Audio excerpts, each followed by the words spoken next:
Good morning, children. Have a wonderful day today. I welcome you all for today's GK class. Today, in our GK class, I'll tell you a story of a caterpillar's shoes.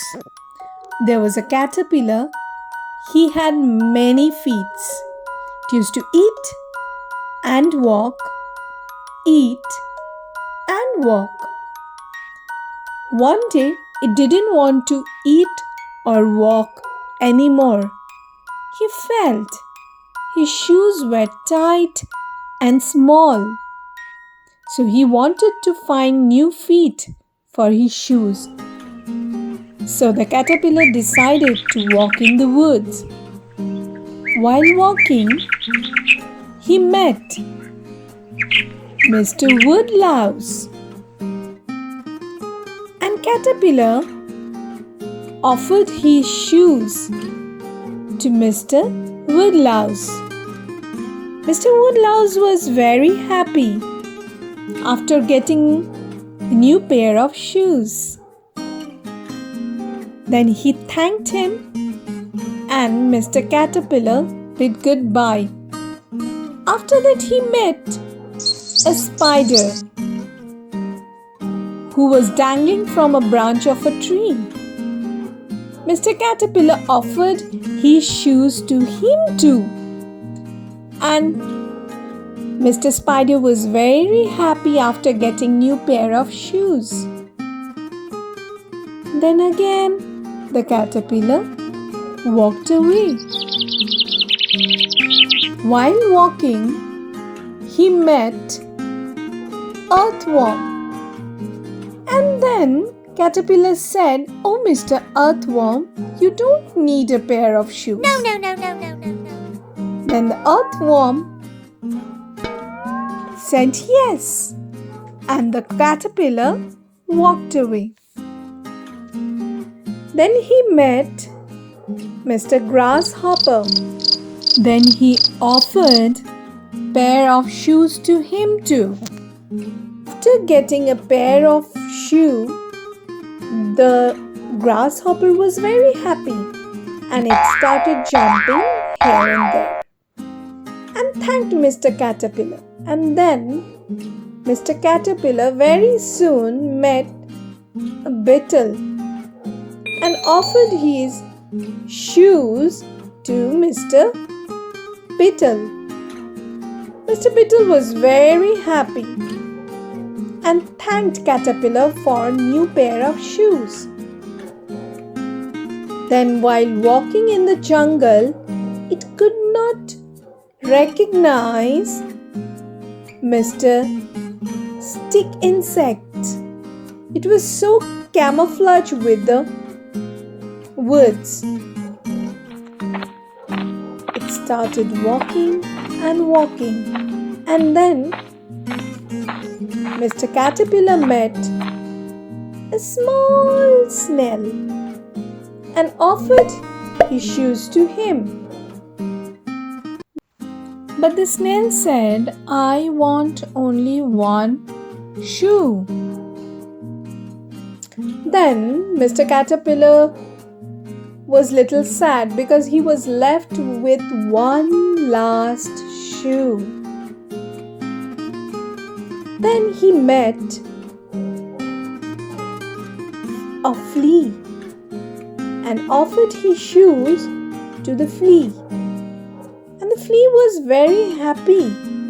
Said, "It's so big, me and my friends can live here."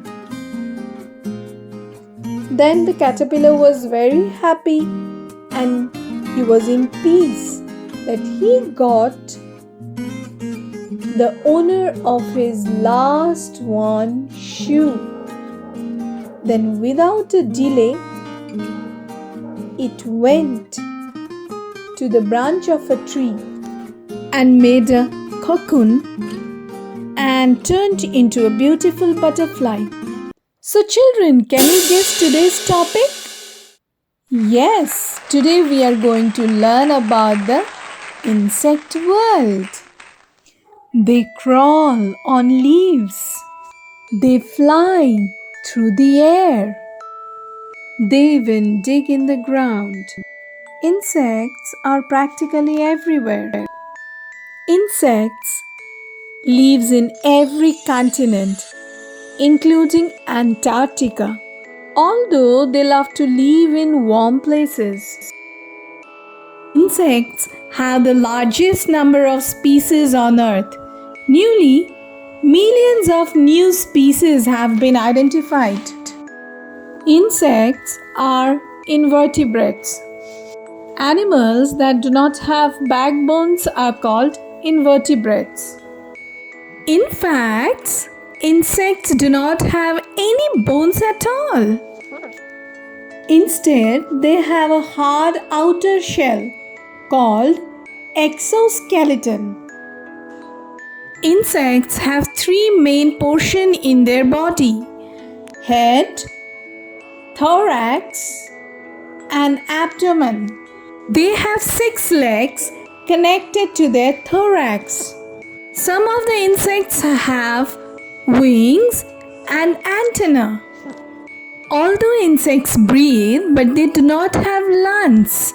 Instead, they have tubes and sacs through which air may be pumped. This system can only carry air so far into the insect's body, which limits how far an insect can grow. Although there are many large insects on our planet, but they cannot grow as large as other animals.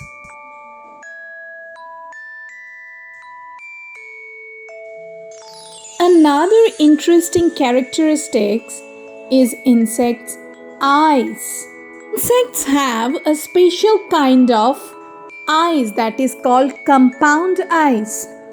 Compound eyes are made of thousands of light sensitive units.